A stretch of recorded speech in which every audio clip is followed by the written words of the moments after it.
Welcome to JJ Tagalog Movie Recap. Nagbukas ang pelikula sa gubat ng Panama kung saan nagsasaliksik siya ng mga gagamba bago siya namatay. Kung saan makikita ang isang kaibig-ibig na sloth na nakasabit sa isang puno ng kahoy at kumakain ng mga dahon. Sa isang iglap, inaagaw ito ng buwaya at dinala sa loob ng ilog. Ang tubig ay agad na nagiging pula. At lumilitaw na parang namatay ang sloth. Nakapagtataka, ito ay namamahala upang mabuhay at lumangoy. Lumabas sa tubig na hindi nasaktan, ngunit agad itong pinatahimik ng ilang mga mangangaso na pagkatapos ay dinala ito sa isang sako. Habang iniiwan nila ang mga kawali ng kamera sa tubig, na ipinapakita sa amin ang bangkay ng buwaya. Napatay pala ng cute lukong sloth ang alligator gamit ang mga kuko nitong matalas na parang labaha. Ang eksena ay pinutol sa dalawang senior to be na mag-aaral sa kolehiyo, sina Emily at Madison, na namamasyal sa mall.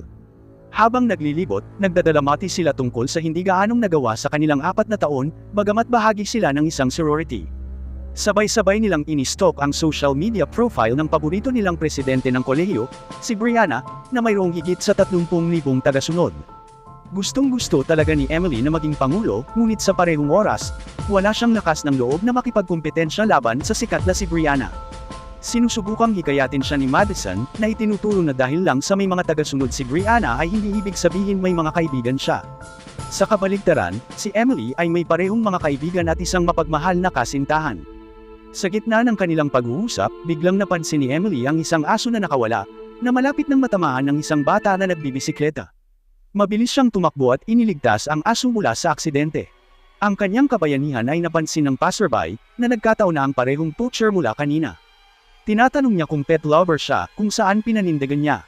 Pagkatapos ay ipinakita niya sa kanya ang kanyang social media, kung saan nag-post siya ng ilang mga cute na larawan ng mga sloth. Ibinigay din niya sa kanya ang kanyang card, na sinasabi sa kanya na makipag-ugnayan sa kanya kung iniisip niyang makakuha ng isang kakaibang hayop. Pagkatapos ng lahat, ang mga cute na mabalahibong hayop ay mahusay para sa pag-score ng mga puntos ng katanyagan, at mga sloth ay mahusay kung gusto mong iugnay ang iyong sarili sa isang bagay na talagang pipi. Sa susunod na eksena, nakita namin si Brianna na papasok sa sorority house na nangingibabaw ang ugali. Walang sino man ang may sapat na lakas ng loob na magsalita laban sa kanya, sa kabila ng kanyang mapagmataas at bastos na pag-uugali, dahil siya ang pinakasikat na babae sa mga ito sa kolehiyo. Kasalukuyang oras ng halalan, at si Brianna ay tumatakbo para sa muling halalan bilang sorority president. Samantala, dumating din sina Emily at Madison dala ang kanilang mga gamit, para lumipat sa kanilang bagong senior na mga silid. Kalaunan ng gabing iyon, nakatayo si Emily sa harap ng isang board na may mga larawan ng lahat ng mga dating pangulo. Sa kanila, ang isa ay sa kanyang ina. Habang tinitignan niya ito ay nilapitan siya ng isang sorority in charge na si Mayflower. Tinanong siya ni Emily kung ang kanyang ina ay isang mabuting pangulo. Tumugon si Mayflower na isa siya sa mga pinakamabait na presidente hanggang ngayon, dahil inuuna niya ang kanyang mga kaibigan bago ang iba. Hinahaze pa rin niya ang mga freshmen sa pamamagitan ng pagpapahubad sa kanila at paghampas sa mga bahay pukyutan sa golf club, ngunit siya ay talagang mabait. Sa paniniwalang si Emily ay kasing bait ng kanyang ina, iminungkahi niya na tumakbo siya bilang pangulo, ngunit hindi pa rin siya kumpiyansa sa sarili. Sa parehong gabi, sinilip ni Emily ang profile ni Brianna at nakatagpo ng ilang larawan na may mga ligaw na alagang hayop, napagtanto niya na ang alagang hayop ang makakatulong sa kanya na makakuha ng katanyagan at makipagkumpetensya kay Brianna. Sa puntong ito, naalala niya ang naunang lalaki mula sa mall, kaya nag-text siya sa kanya. Bilang tugon, ang lalaki ay nagpadala sa kanya ng isang address, na humihiling sa kanya na pumunta sa umaga, nagpasya siyang magpunta mamaya. Lumabas sa sloth para sa isang maliit na paglalakad bago ito ibigay kay Emily. Iyon ay kapag ang sloth ay nagpakita tunay na kulay nito at brutal na pinapatay siya. Gumagawa ito ng ingay tulad nito. Kinaumagahan, si Emily ay nagmamaneho patungo sa ibinigay na lokasyon, ngunit wala siyang nakitang tao doon.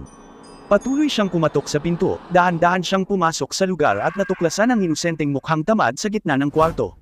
Dahil walang tao sa paligid, kinuha ni Emily ang mukhang tamad at nagmaneho pabalik.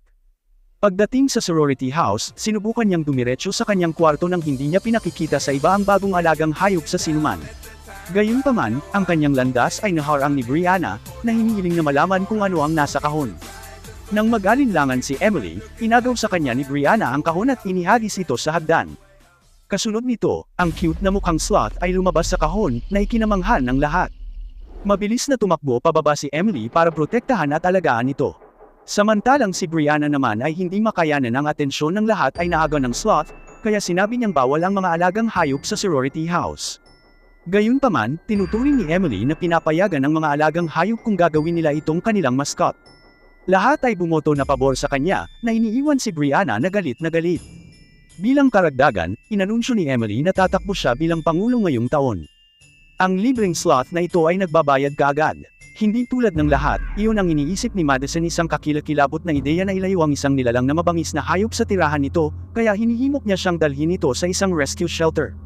Gayunpaman, tinanggihan ni Emily ang kanyang pag-aalala, iginiit na wala itong panganib sa kahit kanino, dahil isa itong inosenteng nilalang. Maya-maya, dumating sa kwarto niya ang isa pang kaibigan ni Emily, na si Zenny, at silang dalawa, pinangalanan ang tamad na Alpha. Isang gabi, naghahanda si Emily para sa isang party nang napansin ang mga balita tungkol sa pagkamatay ng mga ngaso. Iniistorbo siya nito sandali, ngunit pinili niyang huwag pansinin ito sa ngayon. Nang maglaon, habang naliligo siya, umakyat ang sloth sa computer table at nagsimulang gamitin ang laptop niya. Lumilitaw na ang sloth ay mahusay na sinanay sa paggamit ng mga modernong kagamitan. Nagpunta ito sa profile sa social media ni Emily, at sa lalong madaling panahon ay na-trigger ng isang larawan niya kasama ang poacher na galing sa mall. Sa kabilang banda, inutusan ng naiinggit na si Brianna ang isa sa kanyang mga babae, na si Ava, na kunin si Alpha. Mamaya sa party, hiniram ni Ava si Alpha saglit, sa ilalim ng pagkukunwari ng pet lover ito. Gayunpaman, lihim niyang inilabas ang sloth sa ulan at iniwan ito sa tabing daan. Pagkatapos nito, bumalik si Ava sa party at nagsimulang makipag-ugnay sa isang lalaki na hindi niya kilala. Si Alpha ay mahusay na sinanay at matalino, hindi katulad ng iba pang mga alagang hayop. Bumalik ito sa party at palihim na pumasok sa kanyang silid. Habang si Ava ay abala sa lalaki, naglalagay si Alpha ng pampakalma sa kanyang inumin. Ilang sandali pagkatapos, pumunta siya sa kanyang silid at nilagop ang inumin, dahilan para makaramdam siya ng pagkahilo. Habang siya ay bumagsak sa sahig, ang sloth ay tumalon sa kanya at hinihiwa siya ng matatalas na kuko nito. Pagkatapos ng party, nagsimula na si Emily na hanapin si Ava at ang kanyang alaga, ngunit hindi niya mahanap ang mga ito sa buong paligid. Ilang sandali pa ay bumalik siya sa kanyang kwarto na may malungkot na ekspresyon. Nakahiga siya sa kanyang kama nang biglang sumulpot si Sloth. Bagamat sa una ay nagulat si Emily, gamaan ang pakiramdam niya nang makita ito. Agad itong niyakap nang hindi napapansin na may tumutulong na dugo mula sa matatalas nitong mga kuko. Bilang na ang araw ng halalan, malapit na masira si Brianna dahil ang plano niyang maging presidente sa ikatlong pagkakataon ay unti-unting nabibigo. Sa kabaligtaran, tumataas ang kasikatan ni Emily dahil sa kanyang alaga. Sa gitna ng mga ito lumilipas ang mga araw, ang sloth ay nagpapatuloy sa pagbatay, sunod-sunod na pinapatay ang mga sorority na babae. Ang iba ay nagtataka kung saan nagpunta ang mga babaeng iyon, ngunit hindi nila ito nakikita bilang isang seryosong issue. Isang araw, bago ang halalan, ang Alpha ay nag-e-enjoy sa sunbath na may hawak na beer nang nakita ni Madison. Nang makita niya itong nag-iisa, nagpasya siyang oras na para iligtas ang hayop at ipadala ito sa natural nitong tirahan. Ngunit bago niya ito maalis, nakita siya ni Emily at sinabi sa kanya na kailangan niya ito. Sinusubukang ipaliwanag ni Madison na hindi ito tama, ngunit nagdudulot lamang ito ng pagtatalo sa pagitan ng matalik na kaibigan. Sa gitna nito, kinuha ng sloth ang telepono ni Madison at itinapon ito sa gitna ng kalye.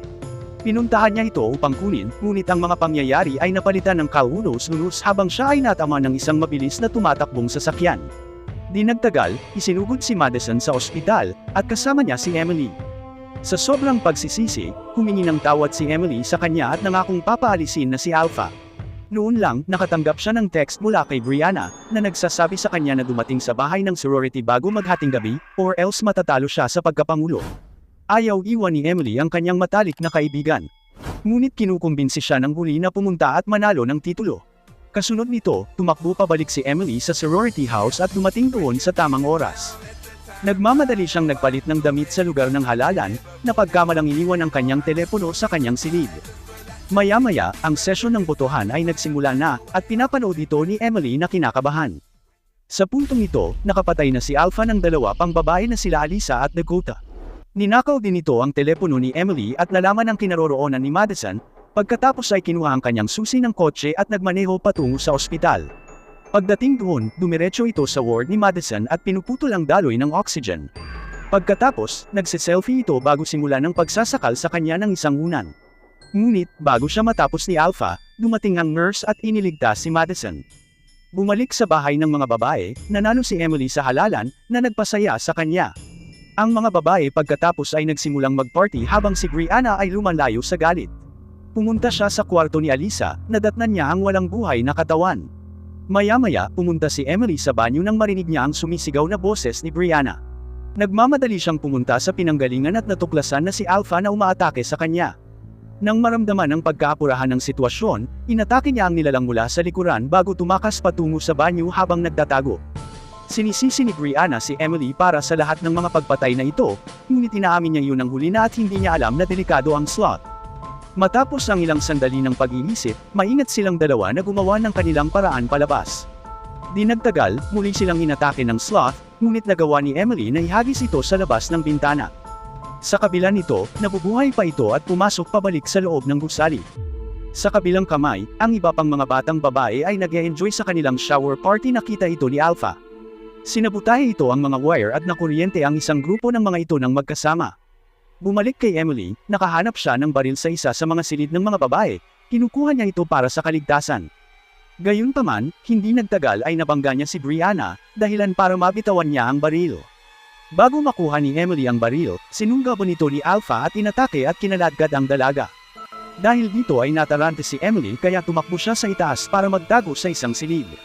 Samantala, si Mayflower, na nakatulog matapos malasing, ay nagising na may nakitang dugo sa gilid ng sahig. Makalipas ang ilang segundo, nagulat siya kay Alpha na puno ng dugo ang mga kuko. At saka, napansin din niya ang walang buhay na katawan ng isang sorority girl sa isang sulok, na nararamdaman niya ang panganib. Agad na kumuha ng tabla na gawa sa kahoy at paulit-ulit na hinampas ang mukha ni Alpha. Sa sandaling ito ay tumigil sa paggalaw si Alpha, hinanap ni Mayflower ang mga babae at nakita niya si Emily na nagtatago sa loob ng isang silid. Nakita ang kinauukulan, binuksan ni Emily ang pinto, ngunit kasabay nito, sinaksak ni Alpha si Mayflower mula sa likuran. Sa kabila ng pinsala, lumaban si Mayflower, kahit papaano ay nagawa itong paalisan ni Emily. Pinili niyang dalhin siya sa ospital, ngunit namatay ang huli bago pa niya magawa ang anumang bagay.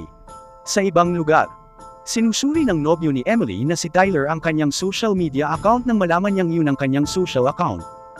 Pinalitan ang pangalan ng Killer Sloth. Habang nag-scroll pababa, nalaman niyang nakapatay na ang sloth. Ang mga babae at nag-click sa mga selfie sa kanila. Nang mapagtantong nasa panganib ang kanyang kasintahan, agad niya itong napagtanto. Tumungo sa bahay ng mga babae. Sa pagdating, nakahinga siya nang maluwag nang makita siyang ligtas. Habang ipinaliwanag ni Emily ang sitwasyon sa kanya, nagpakita si Zenny, na inihayag na nakaligtas siya sa pagkakakuryente. Ang tatlo ay nagtungo sa labasan, na iniligtas din ng nakatagong Brianna sa kanilang daan. Di nagtagal, inatake sila ni Alpha, na nasugatan noong una si Tyler. Pagkatapos ay inilabas ni Zenny ang espada at impales ang nilalang. Sa kabila nito, hindi ito namamatay at sa halip ay nasugatan si Zenny. Ito pagkatapos. Kinuha ang kanyang espada at sinugod ang mga kabataan, ngunit nagpakita si Madison na may hawak na baril sa noong oras na yon. Binaril niya ito at tumakas sila sa eksena, na hindi sinasadyang naiwan si Brianna. Nang sa wakas ay napagtanto ni Emily na tinalikuran na nila ang kanilang kaibigan, nagpasya siyang bumalik upang iligtas siya. Sa lalong madaling panahon ay nakita siya ni Alpha, na ngayon ay na-hostage si Brianna. Hinahamon ni Emily si Alpha ng tunggalian at tumugon ito sa pamamagitan ng pagsingil patungo sa kanya. Umakyat si Alpha kay Emily, suot ang presidential crown at sinimulang sakalin siya nito. Sa matinding sandaling ito, hinawakan niya ang parehong korona at itinulak sa ulo nito, pinalaya ang sarili. Kasunod nito, ang sloth ay gumawa ng isang malaking hakbang upang maghatid ng isang nakamamatay na suntok. Ngunit nagawa ni Emily na kunin ang baril at barilin ito, sa pagkakataong ito ay malubha itong nasugatan, nilalayo nitong tapusin ito, ngunit ilang sandali bago iyon, itinuro nito ang isang larawan ng Panama at tinawag niya na bahay nito. Nang marinig ito, sa wakas ay ginawa ni Emily ang tamang bagay at ipinadala ang Alpha sa natural nitong tirahan. Nakalipas ang isang taon, na naglalarawan sa 4 na nakaligtas na mga batang babae ng bahay ng sorority. Sinimulan na nila ngayon ang isang kampanya upang maikalat ang kamalayan tungkol sa ilegal na poaching at pagliligtas ng mga hayop. Matalik na magkaibigan silang 4, kung saan si Emily ang may hawak ng presidential title. Sa huling eksena, nakita namin ang isang gabay na nagdadala ng ilang turista sa gubat ng Panama, nakatagpo sila ng isang batang babae na nabighani sa sloth. Sa kabila ng babala ng gabay, ang batang babae ay kumuha ng selfie kasama nito at nagpasya na iuwi ito, na nagpapahiwatig ng parehong ikot. Mag-subscribe para sa higit pang mga video na tulad nito, i-on ang mga notification at mag-iwan ng like para matulungan ang channel. Salamat sa panunood.